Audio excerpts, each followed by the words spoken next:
ఆలోచించాలి. ఆర్పి గురించి ఏం చెప్తావు బ్రో? మనకు వేరే వాళ్ళ విషయాలు. ఇప్పుడు నా సిస్టమ్ ఎలా ఉంటుందంటే, నేను ఒకటి గురించి మాట్లాడను, నా గురించి ఎవడైనా మాట్లాడితే చాలా దారుణంగా ఉంటుంది పరిస్థితి.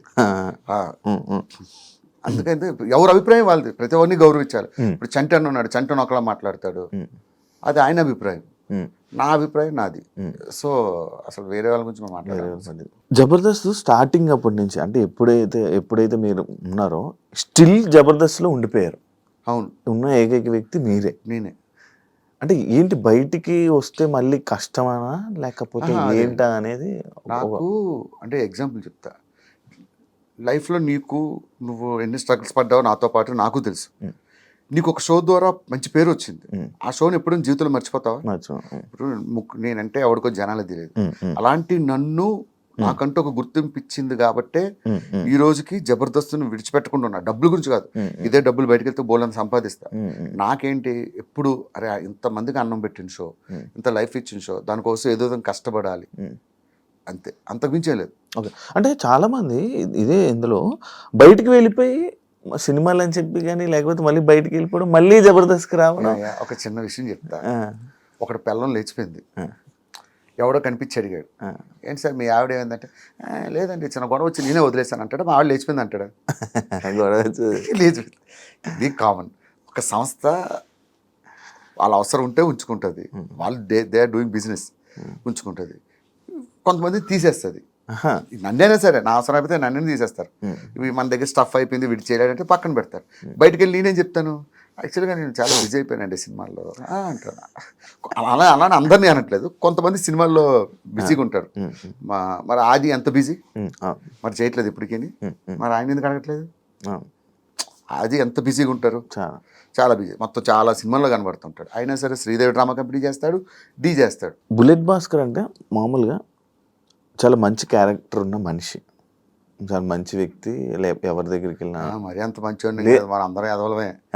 కాకపోతే అంటే మనం ఎవరు మంచి వాళ్ళు ఉండరు భూమి మీద, కాకపోతే అట్లా అనుకుంటూ ఉంటారేమో, నాకు తెలియదు. అంత మంచివాడిని కాదు, కొంచెం యారోగెంట్గానే ఉంటాయి. యారోగెంట్ ఉంటుంది. మరి సినిమాలకి ట్రై చేయలేదా నువ్వు? సినిమాలు ట్రై చేశాను బ్రో. నువ్వు చెప్పు, సినిమాల్లో అవకాశాలు ఎవరు ఇస్తారు? ఎందుకు ఇవ్వరు బ్రో? ఇవ్వరు. నేను అది గమనించా. సినిమాల్లో అవకాశాలంటే నేను 1000 సినిమాలను చేశానని చెప్పుకోకూడదు. సప్తగిరిలాగా ప్రేమ కథా చిత్రం లాంటి ఒక సినిమా చేశానని చెప్పుకోవాలి. ఒక సినిమా చేస్తే అది మనకు బ్రేక్ అవ్వాలి. ఎక్కడో గుంపులో గోవిందలాగా నించోబెట్టి నేనేదో సినిమాకి ఇలాగే 55 రోజులు డేట్లు ఇచ్చా, హీరో ఫ్రెండ్ అన్నారని.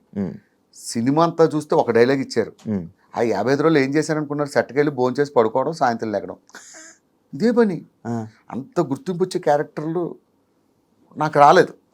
ఇవ్వలేదు అన్నది వాళ్ళు ఇవ్వలేదు అన్న చెప్తే వాళ్ళు బ్లేమ్ చేసి ఉంటారు. నాకు రాలేదు. దేవుడు మనకు టైం వస్తుంది, టైం వచ్చినప్పుడు ఖచ్చితంగా వస్తాయి, వచ్చినప్పుడు చేద్దాం. సినిమాలు ఎక్కడికి బ్రో నాకు సుధాకర్ ఒకటే చెప్పాడు జబర్దస్త్ చేశాక, ఫస్ట్ మనం ఫైనాన్షియల్గా సెటిల్ అవుదాం. ఫైనాన్షియల్గా అంటే ఇప్పుడు ఈ 2 రాష్ట్రాల్లో ఈవెంట్స్ అంటే పబ్లిక్ షోస్లో మనం నెంబర్ 1. పబ్లిక్ షోకి వెళ్తే వెంటనే డబ్బులు వస్తాయి. సో ముందు ఫైనాన్షియల్గా సెటిల్ అవుదాం, తర్వాత సినిమాలు. ఉంటుందా బ్రో అంత టైం? ఎందుకు ఉండదు? ఇప్పుడు మనం షోస్ ఎందుకు చేస్తున్నాం? ఫైనాన్షియల్గా ఫస్ట్ సెటిల్ అవ్వాలి. సెటిల్ అయిన తర్వాత ఇంకేంటి, నేను కృష్ణాగర్ నగర్ రోడ్ల మీద తిరిగినా కూడా మా ఇంట్లో ఎవరు అడగరు, హ్యాపీగా వెళ్ళాను. సో ఫస్ట్ ఫైనాన్షియల్గా సెటిల్ అవ్వాలి, తర్వాత సినిమాలకి వెళ్ళాలి. ఈవెంట్లు ఎక్కువ కదా బ్రో జబర్దస్త్ వాళ్ళకి ఈవెంట్స్ ఎక్కువ, అందులో మా టీంకి ఎక్కువ ఉంటాయి. ఇప్పుడు మంత్లో ఒక 20-25 ఈవెంట్సే చేస్తాం బయట.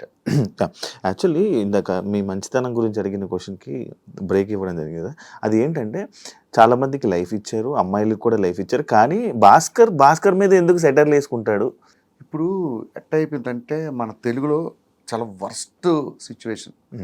మీరు తమిళ్కి వెళ్ళండి, హిందీకి వెళ్ళండి, షారుఖ్ ఖాన్ గారు ఎదురుగా ఉంటే షారుఖ్ ఖాన్ మిమిక్రీ చేస్తారు, వాళ్ళు యాక్సెప్ట్ చేస్తారు. మన తెలుగు వాళ్ళు యాక్సెప్ట్ చేయరు. ఏ హీరో మీద వేసినా, ఏ హీరో అంటే హీరో మీద వేయక్కర్లేదు, జస్ట్ స్పూఫ్ చేస్తే చాలా కింద కామెంట్ పెడతారు, మా హీరో జోలికి వస్తే పగులుద్దురా అంటారు. ఇట్లా చాలా ఫేస్ చేశాను. అంతెందుకు, మా జబర్దస్త్లో ఉన్నోడు మీద జోకులు వేస్తేనే వాడికి ఒక ఫ్యాన్స్ బేస్ ఉంది, వాళ్ళు కామెంట్లు పెట్టారు. అర్థమైంది కదా?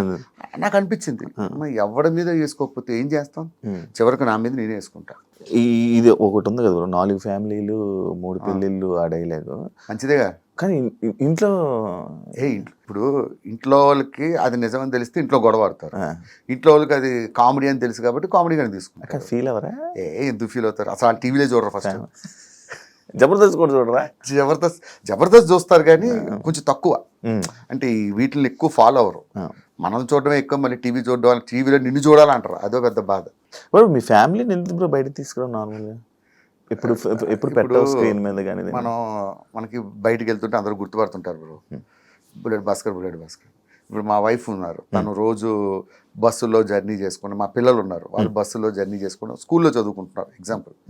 వాళ్ళు తీసుకొస్తే రేపు వాళ్ళు కూడా నేను ఫేస్ చేస్తున్న ప్రాబ్లమ్ వాళ్ళకి, వాళ్ళు నువ్వు ఉన్నావు, నువ్వు హ్యాపీగా వెళ్ళి రోడ్ల మీద ఎక్కడైనా పానీపూరీలు అవి తినగలవా ఫ్రీగా జనాలు ఉన్న దగ్గర? తినలే. అంటే మనం ఫేస్ చేస్తున్న ప్రాబ్లం మా ఫ్యామిలీ ఎందుకు ఫేస్ చేయడం అని, అంతే. They need privacy. ఇప్పుడు నాన్న ఎలా ఉన్నారు? నాన్నగారు? మా నాన్నగారు బ్రహ్మాండం. నాకన్నా మా నాన్నకి మధ్య ఎక్కువ పేరు వచ్చింది బ్రో. యాక్చువల్లీ బ్రో అదే ఇంకా అందరూ అనుకున్నా, మీకన్నా మీ నాన్నగారికి ఫుల్ ఫ్యాన్ ఫాలోయింగ్. అమెరికా వెళ్ళినా కూడా అడుగుతారు, అసలు మీ ఫాదర్ భలే చేస్తారు. నిజంగా చెప్పాలంటే ఆయన ఏం చేయడు, నాతో బయట ఎలా మాట్లాడతాడు, టీవీలో అట్లానే మాట్లాడతాడు, అది ఫన్ గా ఉంటది. కానీ బాగా తీసుకొచ్చారు కదా నాన్నగారు. హ్యాపీయా? ఆయన తీసుకురావడం అంటే గెస్ట్ గా వచ్చాడు ఒక షో. అదే ఒకసారి గెస్ట్ తీసుకొని ఇంటర్వ్యూలో కూడా ఒకే ఒక ఇంటర్వ్యూ ఇచ్చాం. ఆ ఇంటర్వ్యూ నేనే మధ్యలో ఆపా, ఏదో నోటుకొచ్చింది ఏదో మాట్లాడేస్తున్నాడు, ఆపించేసాను నేనే. ఇప్పుడు నాన్నగారు వాళ్ళందరూ హ్యాపీ భయ్య. దేవుడి దేవాళ్ళు ఏంటంటే నేను బాగుంటే వాళ్ళు బాగుంటారు. ఇప్పుడు నేను కష్టపడి పనిచేసి వాళ్ళని బాగా చూసుకుంటున్నా, అది దేవుడిచ్చిన అదృష్టంగా భావిస్తా. జబర్దస్త్లో ఎంతమంది వచ్చినా బ్రో, రోజా గారు నాగబాబు గారు అనేది ఆ కాంబినేషన్ ఉన్నప్పుడుది బాగుండే. అసలు రోజా గారు నాగబాబు గారు ఉన్న రోజుల్లో మేము చేయడం మా అదృష్టం. ఆ రోజుల్లో చేశాం కాబట్టి మాకు ఇంత పేరు వచ్చింది. మీ అదృష్టం. మా అదృష్టం అది. వాళ్ళు అదొక దాన్ని ఏమంటారు, అద్భుతాలు అంటారు చూసారా, అదొక అద్భుతం అంతే. వాళ్ళిద్దరూ జడ్జిలుగా ఉండడం, ఆ టైంలో నేను టీం లీడర్గా చేయడం. బ్రో మీలో మీకే సపోర్ట్గా ఉండరు అంటే, ఏదైనా ఒక కష్టం వచ్చినా ఏదైనా వచ్చినా మీ వాళ్ళు మీకే సపోర్ట్గా ఉండరు అని నేను విన్నా. అది ఎంతవరకు? మా దాంట్లో కొంతమందికి ఏదైనా ప్రాబ్లం వచ్చినప్పుడు అందరూ సాయం చేస్తారు, అది ఉన్నది ఇప్పటికీ ఉంది. ఏదైనా ఎవరికి ఏదైనా అయితే వాట్సాప్ గ్రూప్ ఉంటుంది, ఆ గ్రూప్లో పెడతారు, ఎవరికి తోచినంత డబ్బులు వాళ్ళు వేయడం. ఈ విషయంలో గెటప్ శ్రీను అండ్ మన అదిరేబి వీళ్ళిద్దరూ ముందు ఉంటారు. వీళ్ళిద్దరూ మంచి కోఆర్డినేటర్స్. ఎవరికి ఏ కష్టం వచ్చినా వాళ్ళు రెస్పాండ్ అవుతారు, దాన్ని బట్టి అందరూ. మా చంటిని ఎందుకు వదిలేశారు బ్రో? చంటిని వదిలేశారంటే అంటే ఎవరు నన్ను పట్టించుకోలేదని చెప్పారు, ఒక్కడు రాలేదు నా దగ్గర. ఒక విషయం, నాకు పాము గరిచింది, నాకు తెలుస్తుందా నొప్పి, నీకు తెలుస్తుందా? నాకే కదా తెలుస్తుంది. నేను చెప్తేనే నీకు తెలుస్తుంది. ఆయన ఎవరికి చెప్పలేదేమో, ఇంటర్వ్యూలో చెప్తే ఎట్లా తెలుస్తుంది? మీకేం తెలుసు? చంటి గారికి మేము అందరం సాయం చేసాం లేదు, మాకు తెలుస్తుంది. ఆయన ఏదో ఫ్రస్ట్రేషన్, మా గురువు గారు లాంటి వాళ్ళు. చంటి గారు ఆయన ఏమన్నా మేము పట్టించుకోం, మేమే కాదు జబర్దస్త్లో ఎవరు పట్టించుకోరు. ఎవరైనా బయటకు వచ్చిన వాళ్ళు తిడుతూ ఉంటారు ఎందుకని? ఎవరు తిడుతుంటారు? అంటే టీంని సపోర్ట్ ఉండదు, ఏముండదని ప్రతి ఒక్కరు. ఏం కాదు, అంటే రాలేదు కాబట్టి అలా మాట్లాడుతున్నాం. లేదు లేదు లేదు, మీరు జబర్దస్త్లో ఎవరైనా అడగండి. ప్రసాద్ అన్న కష్టం వచ్చినప్పుడు అందరూ రెస్పాండ్ అయ్యాం. ఎవరు కష్టం వచ్చినా అప్పుడు ప్రసాద్ అన్న కష్టం వచ్చినప్పుడు అందరూ రెస్పాండ్ అయ్యాం. ఎవరికి కష్టం వచ్చినా మినిమం రెస్పాండ్ అవుతాం. ఇప్పుడు రామ్ ప్రసాద్ మీరు వైజాగే కదా, ఇంకెవరు ఉన్నారు ఆర్టిస్టులు? వైజాగ్ నేను, రామ్ ప్రసాద్, అప్పారావు గారు, తర్వాత ఇంకొక ఆయన ఉన్నారు చంద్ర టీంలో. మీరు సపోర్ట్ చేసుకుని వచ్చుకున్నారా? అక్కడికి వచ్చేది వచ్చింది వాళ్ళు వైజాగ్ అని. రామ్ ప్రసాద్ అయితే మా ఏరియాలో ఉండేవాడు, చిన్నప్పటి నుంచి ఎప్పుడు ఇద్దరు ముఖాముఖాలు చూసుకోలే. ఇక్కడికి వచ్చే ఏరియా అంటే ఇలా వైజాగ్ గొల్లలపాలెం అన్నాడు, మా పక్కనే డాబా గార్డెన్స్ అన్నాడు. అవునారా అన్నాడు, ఇద్దరు ఒకరు తెలియదు. ఇక్కడికి వచ్చాక పరిచయం అయ్యారు, ఇప్పుడు మంచి ఫ్రెండ్స్.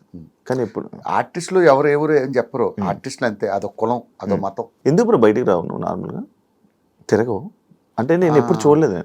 నేను మీ వాళ్ళందరినీ చూసాను, మా అందరితో కలిసి తిరిగాను, అందరు తిరుగుతుంటాను. అసలు ఆ లైఫ్ కి చాలా దూరం బ్రో. సెలబ్రిటీ మా వాళ్ళందరినీ చూసి అలాంటి లైఫ్ బ్రతకూడదని, చాలా సింపుల్ లైఫ్. ఈవెన్ మా ఇంట్లో పప్పులు అయిపోయినా, ఉప్పులు అయిపోయినా, ఏదైపోయినా ఉదయం నుంచి లెగిస్తే సాయంత్రం వరకు ఇదే పని. పిల్లలకి ఏం కావాలి, ఇంట్లోకి ఏం కావాలి, ఇదేం కావాలి, ఇదే లైఫ్. అయితే ఒకటి బయటికి వెళ్ళి ఈవెంట్లు చేసుకుంటా, లేకపోతే ఫ్యామిలీతో స్పెండ్ చేస్తా. ఇవి రెండు తప్ప నాకు వేరే ప్రపంచం తెలియదు. First work, second family.